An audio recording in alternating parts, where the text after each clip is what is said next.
उत्तरी दिल्ली के बिल्कुल एक छोर पर खड़े हैं और यहाँ से कुछ ही दूरी पर उत्तर प्रदेश का इलाका शुरू हो जाता है। मतलब दिल्ली और उत्तर प्रदेश के सीमावर्ती इलाके में हम खड़े हैं और ये पूरा इलाका जो आपको दिख रहा है, ये वो जगह है, वो ज़मीन है जहाँ पर दिल्ली के कुछ लोग हैं जो खेती कर रहे हैं और खेती ही उनके जीवन का सहारा है।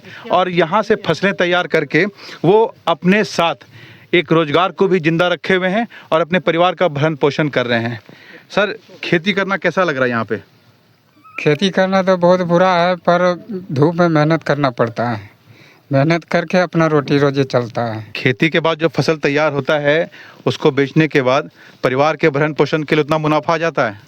मुनाफा तो बहुत कम होता है, कभी घाटा भी पड़ जाता है। और जमुना का पानी आ जाता है तो पूरा पुश्ता टूटने पर भी हो जाते हैं। हम लोग को भागना पड़ता है यहाँ से, खेत छोड़ के, फसल भी छोड़ के, पर उसी टाइम हम लोग मजबूर में पड़ जाते हैं। मतलब बाढ़ का खतरा लगभग रहता है यहाँ पे? लगभग खतरा बहुत ज़्यादा, लगभग नहीं, पूरा से पूरा टूटने पर हो जाते हैं।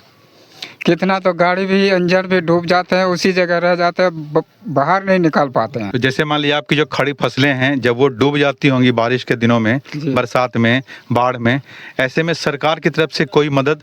कोई मदद नहीं मिलता, कोई देखने भी नहीं आते हैं।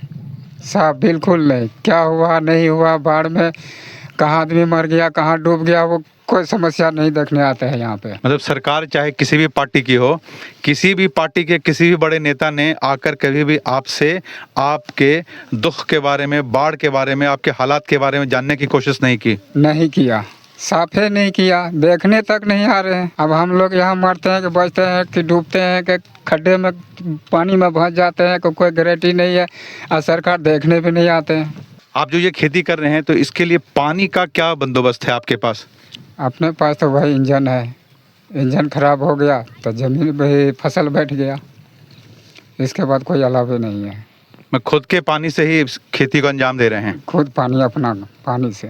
बिजली की सुविधा है यहाँ पे आपको? नहीं है, ये जमुना के अंदर में नहीं है बिजली का सुविधा। देखिए कितने संघर्षों के बाद, मुश्किलों के बाद, बिना हिम्मत हारे, ये दिन रात काफ़ी बड़ी संख्या है इन लोगों की यहाँ पे, सब मेहनत कर रहे हैं अपने इस रोज़गार को, खेती को एक पेशा बनाकर, इसी से अपने परिवार का भरण पोषण भी कर रहे हैं।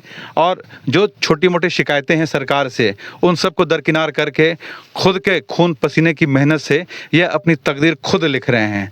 लेकिन दिल्ली की जो दशा है, दिल्ली में जो फिलहाल वर्तमान भाजपा की सरकार आई है, नई सरकार से इन लोगों को कुछ उम्मीदें थी, लेकिन फिलहाल 1 साल का समय बीत गया है यहाँ की नई सरकार जो भाजपा की बनी है, उसके बाद भी कोई भी बड़ा नेता उनकी तरफ से इनके साथ क्या मुश्किलें हैं, क्या समस्याएं हैं, उसके बारे में जानने समझने के लिए कोई नहीं आया है। यहाँ के जो स्थानीय पार्षद हैं, जो मुखिया हैं, सरपंच हैं, जो विधायक हैं, जो सांसद हैं, उन सब में से किसी का कोई मदद इनको नहीं मिलता है। ऐसे में अगर केंद्र सरकार की बात करें, केंद्र सरकार की तरफ से जो योजनाएं आती हैं किसान भाइयों के फ़ायदे के लिए, लाभ के लिए, उसका मुआवजा भी इनको नहीं मिल पाता। ऊपर से जब यमुना का जल स्तर बढ़ जाता है, खतरे के निशान से पानी ऊपर बहने लगता है, बाढ़ की जब स्थिति पैदा होती है और फिर कुछ प्राकृतिक आपदाओं का जब संकट या मार इन पर पड़ता है, तो उसका नुकसान अलग से इन्हें उठाना पड़ता है।